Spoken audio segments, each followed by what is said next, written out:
Hello dears, അബേലി വ്ളോഗ്സിൻ്റെ പുതിയൊരു വീഡിയോയിലേക്ക് ഏവർക്കും സ്വാഗതം. ഇത് ചൊവ്വാഴ്ചത്തെ, അതായത് ഇന്നത്തെ വീഡിയോ ആണ് കേട്ടോ. എൻ്റെ വീഡിയോ സ്കിപ്പ് ചെയ്യാതെ ഫുൾ കണ്ടൊന്ന് സപ്പോർട്ട് ചെയ്യാനാണ് കേട്ടോ. ഇഷ്ടമാണെന്നുണ്ടെങ്കിൽ ഒന്ന് ലൈക്കും ചെയ്ത് സപ്പോർട്ട് ചെയ്യണേ. അഭിമോള് രാവിലെ സ്കൂളിൽ പോയി, അബിക്കുന്ന എക്സാം ഉണ്ട്. അപ്പോൾ അബിക്ക് 1.5 ദിവസങ്ങളാണ് എക്സാം വരുന്നത്. അപ്പൂസിൻ്റെ സ്കൂൾ ബസ് ഫ്രണ്ടിൽ വരുന്ന കാരണം റെഡി ആയിട്ട് അങ്ങോട്ട് നിന്നാൽ മതി. ഇന്ന് ചേട്ടായിക്ക് ലേറ്റായി പോയാൽ മതി, അതുകൊണ്ട് ചേട്ടായാണ് സ്കൂൾ ബസ്സിൽ കയറ്റി വിടാൻ പോയി നിന്നത് കേട്ടോ.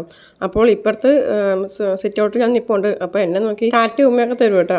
അങ്ങനെ അപ്പൂസ് സ്കൂളിലൊക്കെ പോയതിന് ശേഷം ഞാൻ പിന്നെ കഴിക്കായിരുന്നു കേട്ടോ. ഇടിയപ്പം കടലക്കറിയായിരുന്നേ. എനിക്ക് ഈ ടുഡേ ടുമോറോ എന്നുള്ള ചെടിയും വേറൊരു ചെടിയും ഇവിടെ അടുത്തുള്ള ഒരു ചേട്ടൻ്റെ കടയിൽ നിന്ന് കിട്ടിയതാണ് കേട്ടോ. നമ്മൾ സ്ഥിരം സാധനം വാങ്ങുന്ന കടയാണ്. അപ്പോൾ ചേട്ടനോട് ചോദിച്ചപ്പോൾ തന്നെ ചേട്ടൻ എനിക്ക് 2 ചെടിയുടെയും കൊമ്പനിക്ക് ഓടിച്ചു തന്നു കേട്ടോ.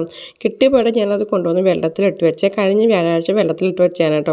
ഇന്ന് നോക്കിയപ്പോൾ കാണാം അതിൽ മുട്ടൊക്കെ വന്നു കേട്ടോ. മുട്ട വന്നു തന്നെയല്ല, അതിൽ ഒരെണ്ണം പൂവ് കിട്ടും കേട്ടോ. ഒരെണ്ണം പൂവ് ഇരിഞ്ഞ് നിൽപ്പുണ്ടേ. അപ്പോൾ ഞാൻ ഇന്നാണ് സത്യം പറഞ്ഞാൽ ശ്രദ്ധിക്കണത് കേട്ടോ. എന്നിട്ട് ഞാൻ ഈ ചെടി, ഇതിൻ്റെ പേരെനിക്കറിയില്ല കേട്ടോ, കുറേ പൂ പിടിക്കണേ. അപ്പോൾ അതിനകത്ത് ഞാൻ ആ കൊമ്പൊന്ന് കുടഞ്ഞു നോക്കിയപ്പോൾ കുറേ ഇലകൾ കൊഴിഞ്ഞു പോയി കേട്ടോ. പക്ഷേ എന്നാലും അതിൽ കുറച്ച് ഇലകൾ പച്ചപ്പാട്ട് നിൽപ്പുണ്ടേ. പക്ഷെ അതിലും കുഞ്ഞു കുഞ്ഞു വേരുകൾ വന്ന് തുടങ്ങിയിട്ടുണ്ട്. നന്നായിട്ട് വേരുകൾ വന്നിട്ട് ചെടിച്ചട്ടിലേക്ക് മാറ്റാമെന്ന് വിചാരിച്ചേട്ടോ. അപ്പോൾ ഞാൻ നമ്മുടെ ടുഡേ ടുമോറോ നോക്കിയപ്പോൾ അതിനകത്തും കുഞ്ഞു കുഞ്ഞു വേരുകൾ പൊട്ടിമുളച്ച് വരുന്നുണ്ട് കേട്ടോ. അപ്പം അതിനകത്താണെങ്കിലും ചില തണ്ടിൽ ഉണ്ടായിരുന്ന മുട്ടകളൊക്കെ കുറച്ചും കൂടെ വലിപ്പം വെച്ചു. അങ്ങനെ കുറേ മുട്ടകൾ അതിനകത്ത് നിൽപ്പുണ്ട് കേട്ടോ. വീഡിയോയിൽ ആ വേര് ശരിക്കും കാണാൻ പറ്റില്ലെന്ന് തോന്നുന്നു. ചെറുതായിട്ട് അവിടെ ഇവിടേക്കായിട്ട് വേരുകൾ വന്ന് തുടങ്ങിയിട്ടുണ്ട് കേട്ടോ. ഒരു 3 തണ്ട് അതിനകത്ത് വെച്ചിട്ടുണ്ട്.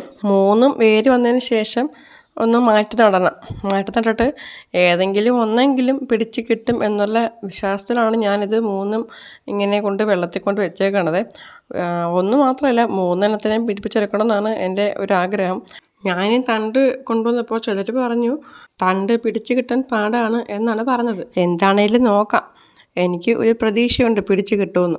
അപ്പോൾ അതിൻ്റെ വേരൊക്കെ ഒന്ന് വന്നിട്ട് നമുക്ക് മാറ്റി നടണം. അപ്പോൾ അതിൽ കുറേ ഇലകളൊക്കെ കിടപ്പുണ്ട്. അപ്പോൾ ആ ഇലകളൊക്കെ മാറ്റി കളഞ്ഞിട്ട് ആ വെള്ളം കളഞ്ഞിട്ട് വേറെ വെള്ളം ഒഴിച്ച് വെച്ച് കേട്ടോ. എന്നിട്ട് വീണ്ടും ആ തണ്ടുകൾ ഞാൻ ആ വെള്ളത്തിലേക്ക് ഇട്ട് വെച്ചിട്ടുണ്ട് കേട്ടോ. ഈ ചെടി പലയിടത്തും ഞാൻ കണ്ടിട്ടുണ്ടെങ്കിലും അന്നൊന്നും എനിക്ക് ചെടി എത്ര വേണമെന്ന് ആഗ്രഹമില്ലായിരുന്നു കേട്ടോ. പക്ഷെ ഇപ്പോൾ എനിക്ക് ആ ചെടി വേണമെന്നില്ലാത്തൊരു ആഗ്രഹമായി. അങ്ങനെ ആ ടുഡേ ടുമോറോ ചെടി ഒരെണ്ണം വാങ്ങണമെന്ന് വിചാരിച്ചിരുന്നതാണ് കേട്ടോ. അപ്പോഴാണ് ചേട്ടൻ്റെ കടയുടെ ഫ്രണ്ടിൽ ഞാനിത് കണ്ടത് കേട്ടോ. അപ്പോൾ വീഡിയോ ഇത്രയേ ഉള്ളൂ. അപ്പോൾ നിങ്ങൾക്ക് വീഡിയോ ഇഷ്ടമെങ്കിൽ ലൈക്ക് ചെയ്യാൻ മറക്കല്ലേ കേട്ടോ. അതൊരു കാണുന്നുണ്ടെങ്കിൽ സബ്സ്ക്രൈബ് ചെയ്ത് സപ്പോർട്ട് ചെയ്യണം കേട്ടോ. അടുത്ത വീഡിയോ ആയിട്ട് നമുക്ക് വീണ്ടും കാണാം.